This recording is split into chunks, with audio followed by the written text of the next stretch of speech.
Hey, what's up, man? It's another episode. Notable prisons and inmates that occupy them.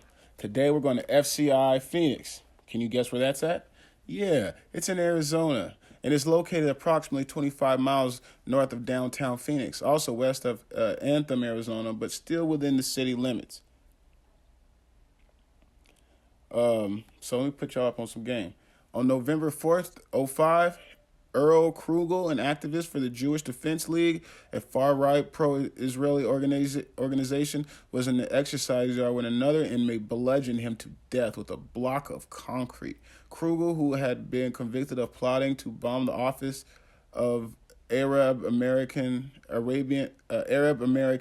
Congressman Darrell Issa in California, had only been at the prison for 3 days. Inmate David Frank Jennings was subsequently identified as the attacker in 2007. Jennings pled guilty to second-degree murder and was sentenced to 35 years in prison. Damn! Well, I mean, that's crazy right there. That dude right there was definitely man. Whew. Man, that's intense. Next, we have Sean Scummy Smith. This is a scummy individual right here, people. He's a sex offender who created 9 online dating profiles with the names Sammy and Shaw from April 2020 through October 2020. Smith communicated with an undercover FBI agent posing as a minor online and by text messages. Smith requested nude images from the undercover agent on multiple occasions. Smith also sent images of his nude genitalia to the undercover agent. Smith discussed meeting with the purported minor to engage in explicit acts, and conduct and sent the officer $75 via Cash App so that the perpetrated minor could buy a one-way bus ticket to Ohio. Smith was arrested in October 2020, shortly after sending the money to the undercover agent. In addition to communicating with the undercover agent, Smith messaged more than 170 other online users who identified themselves as minors. He received sexually explicit images from at least 21 of the purported minors and sent nudes images to himself and at least 70 other users. And he's serving a 25-year sentence, and he's scheduled for release in 2042. They definitely should have cooked him. There's a good chance when he gets out, he's going to do the same thing again. That's like, bruh is not all the way right, so you can't let him out, you know? It's like having a crazy rabid dog that has like rabies that always just foams at the mouth. You know, that dog is crazy. So you need to keep that dog confined in its own little area, you know? I'm just saying. Sounds like a good idea. Next, we have Hamad Hayat, U.S. citizen of Pakistani descent, convicted in 2006 of providing material support to terrorists for attending an al-Qaeda training camp in Pakistan and planning attacks on hospitals, banks, grocery stores, and government buildings in the United States.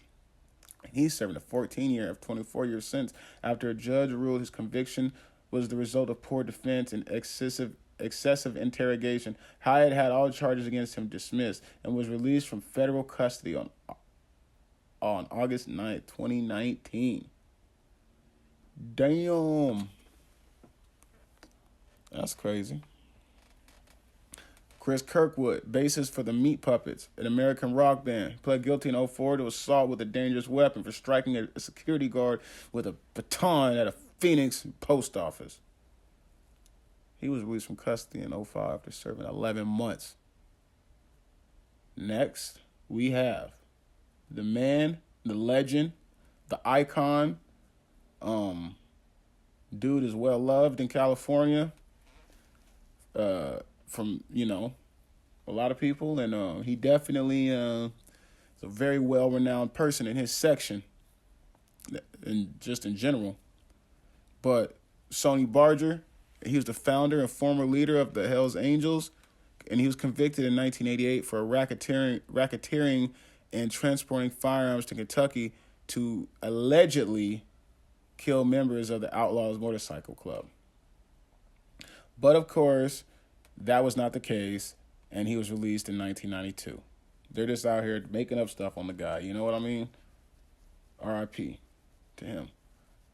Next, we have Jerry Poston, former drummer for Stephen Wolf, an American rock band, played in several prison bands with Chris Kirkwood at Fci Phoenix. And he was released from custody in 2009 after serving 5 years. Next, Tyler Barris.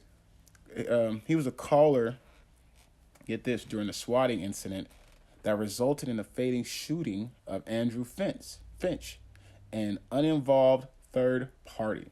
And he's serving a 20-year sentence. And he was transferred to USP Tucson.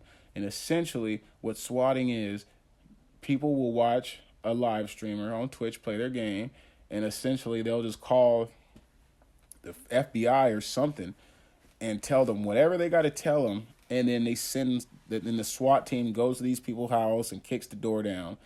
And if it's a Twitch live stream, you could see it happening.